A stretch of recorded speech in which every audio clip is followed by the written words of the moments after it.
Student Union Incorporated operates 3 facilities on the campus: the Event Center, the Aquatic Center, and the Student Unions. First time the renovation came into play was in 2003 when we had some infrastructure issues. The building had been around for 30 years by that time. A structure of this size, after 25 years, you would be doing some major repairs. In 2006, the Student Union was one of 3 buildings on this campus that were identified to be out of compliance with the current seismic code. In addition, the original union was built when there were only 18,000 students here, and now there's close to 30. For just the Student Union renovation, the budget is $91 million. For 42 years now, all of our Student Union operations are all funded by student fees and the revenues from our operating sources.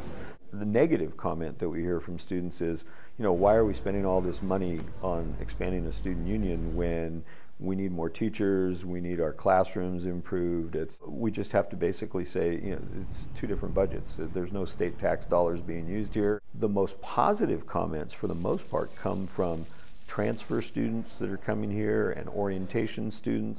This semester we've seen great progress. We're about 18 months into this project. We now have concrete foundations poured and structural steel being erected, and you can actually see the shell of a new building. Over the summer you'll see that emerge more into more like the finishing stages. For me, I would say that the milestones are seeing the structure actually rising up from the ground rather than just seeing contractors dig around in the dirt. The fence was the obligation of the contractor. They were obligated to put up a construction fence for liability purposes, and it was not originally intended to be painted in any way, but we wanted to kind of dress it up. We were approached by Brian Taylor, the chair of the art department, and he wanted to use at least some of the south side fence for a class project. The fence looked nicer. It was a way to help Brian with his classes, and it becomes an educational project for students. So by the time students come back in the fall, you'll see a lot of structural steel up and some floors, and it'll really look like there's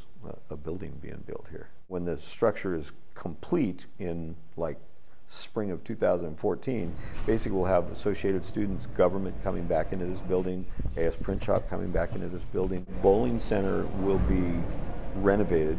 The Women's Resource Center will come into here. Barnes & Noble is putting their own money into doing a major facelift in the bookstore. It'll really be a focal place for a lot of student activities, and that's what students have really expressed a desire for.